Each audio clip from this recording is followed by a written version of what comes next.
Quand la vérité n'est pas libre, la liberté n'est pas vraie. La chronique des Voix de l'Hexagone, à retrouver sur voixdelhexagone.fr. Et on va parler cette semaine dans cette chronique du Parti Socialiste. Une reconstruction est-elle possible pour le Parti Socialiste? Pour en parler, Ella Micheletti. Bonjour Ella.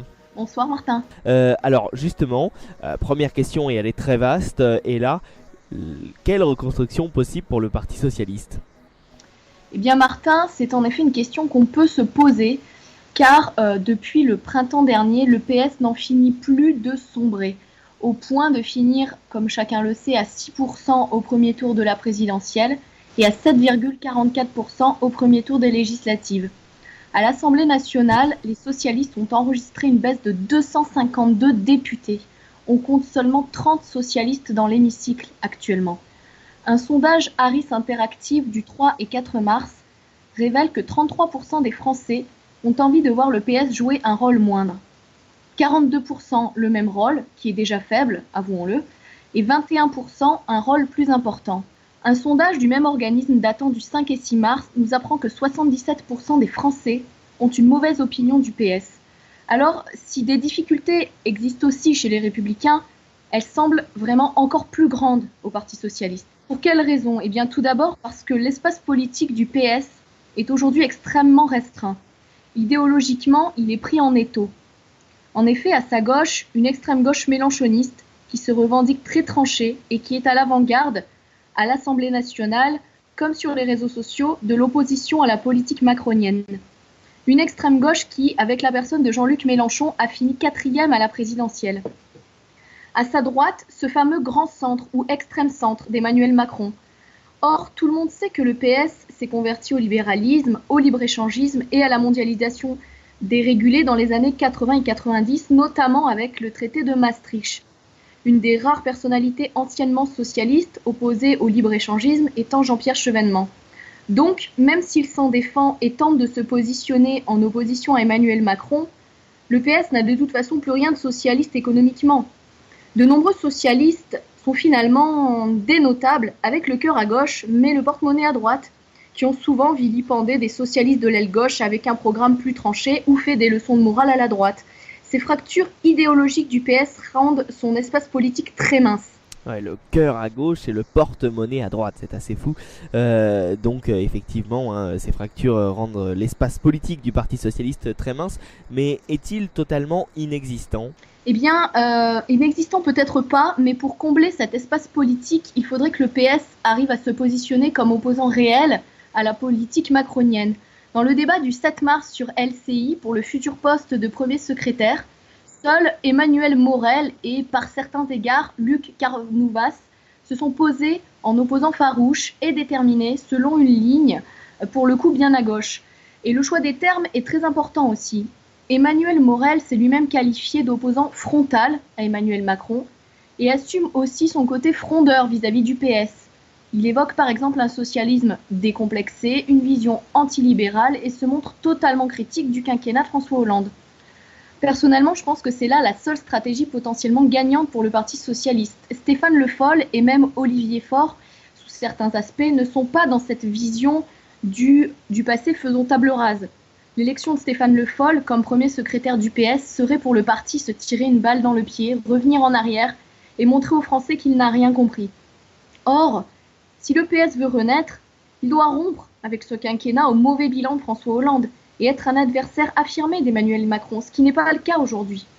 La seule possibilité pour occuper cet espace politique aussi restreint, eh bien, d'un côté, soit de partir sur le terrain de Jean-Luc Mélenchon, donc autrement dit de faire muter le PS vers un socialisme plutôt décomplexé et un parti qui serait très à gauche, en évitant toutefois la fascination que l'on connaît tous malheureusement de l'extrême gauche en général pour la violence politique et la proximité de certains membres de la France insoumise avec les thèses et mouvements indigénistes et communautaristes. Économiquement, le PS n'a toujours pas tiré leçon de ses erreurs non plus. Il s'est transformé en un parti de notables bontins, voire bobos parisiens, qui sont à des années-lumière des classes sociales populaires. Mais il a également perdu le sens de la nation et de l'identité, qui sont des thèmes, mais alors disons-le, totalement tabous chez lui. Or, il pourrait avoir une carte à jouer sur ces sujets-là. car à gauche, seul le MRC assume tranquillement et sans dérive nationaliste le concept de nation.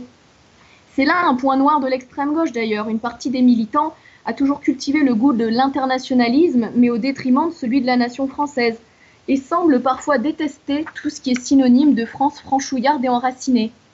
Toutefois, ce défi est difficile pour le PS. Il peut vite se retrouver trop près d'Emmanuel Macron ou trop près de Jean-Luc Mélenchon et se retrouver noyé. De son côté, finalement, Laurent Wauquiez a beaucoup moins de problèmes, car il peut plus facilement, à mon sens, affirmer une ligne de droite, vraiment de droite, comme il l'a dit lui-même, pour s'opposer à cet extrême centre d'Emmanuel Macron. Une droite des racines, des traditions, une droite garde-fou sur le terrain de la bioéthique, par exemple. Il pourrait même parsemer ses discours d'une pointe de souverainisme, étant donné que Marine Le Pen, à sa droite, emprunte de nouveau un chemin libéral depuis le départ de Florian Philippot. Le PS est quant à lui beaucoup plus bloqué. Oui, le PS a donc un problème clairement idéologique, et là, mais au-delà de cela, ne souffre-t-il pas d'une absence de personnalité politique ? Oui, tout à fait. En plus de ce problème de doctrine et d'idéologie, en totale rupture avec le peuple français, le PS manque cruellement, et ce depuis des années, de leaders charismatiques. Il est vrai que c'est là un concept qui le gêne, et même qu'il rejette, mais pas les Français. Soyons réalistes 2 minutes. En théorie, oui, on ne devrait voter que pour un programme, mais la personnalité, le charisme, l'engouement suscité par un candidat compte aussi beaucoup. L'idée de leader charismatique est totalement assumée chez la droite LR, qui a eu par exemple Nicolas Sarkozy. Ce dernier, d'ailleurs, continue d'avoir des soutiens dont le terme de fan serait même plus approprié. Il a suscité une vague de rejet très violente en 2007, mais aussi un tsunami d'adhésion au-delà de son électorat de droite. Il a en quelque sorte réussi à envoûter. Au PS, depuis François Mitterrand, qui était certes sans conteste l'un des plus grands leaders charismatiques de la Ve République, il y a un vide à ce niveau-là. Or, s'il veut se reconstruire, le PS doit muter idéologiquement, mais aussi trouver un chef charismatique capable de soulever un minimum les foules.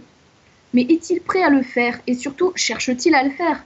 Dans le débat du 7 mars, même si les candidats cherchent à accéder au poste de premier secrétaire, et donc s'adresser aux militants socialistes, ils ont eu tort de ne pas se montrer plus unificateurs au niveau national.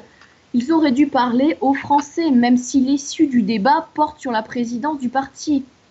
Luc Carnouvas a déclaré être fier d'être socialiste. Certes, très bien, mais le problème est peut-être justement là. Le PS fait du PS, et c'est là l'une des raisons qui a conduit à l'éloignement d'une grande partie des Français. Les candidats passaient sur des médias nationaux, potentiellement regardés par tous les Français, pas uniquement les militants socialistes.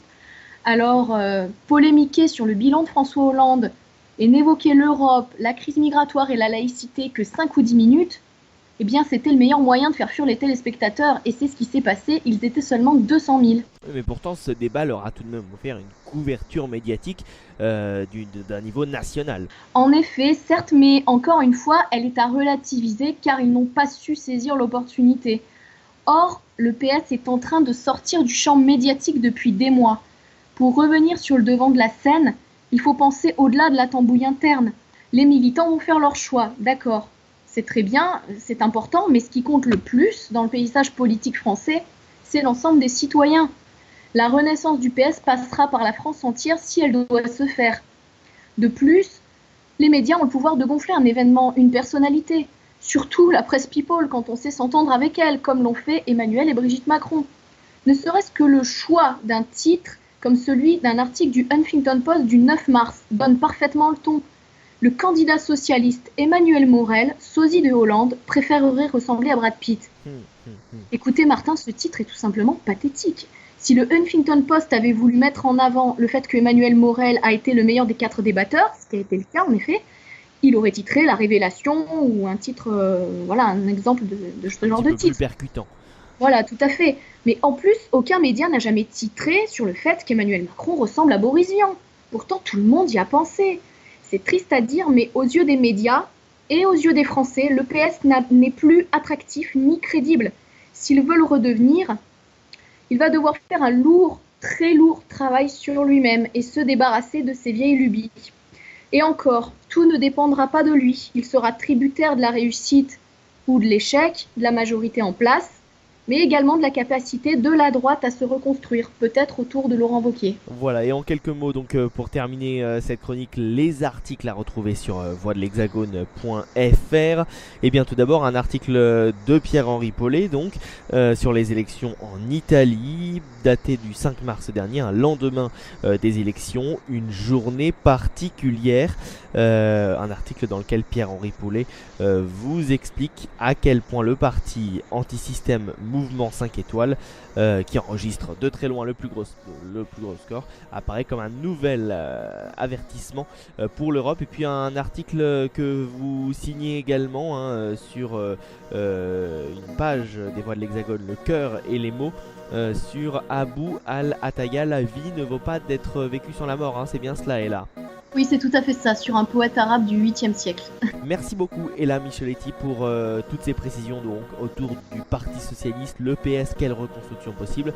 Et on vous retrouve à la fois sur le www.c-l'info.fr, mais également sur les voix de l'hexagone.fr. Quand la vérité n'est pas libre, la liberté n'est pas vraie.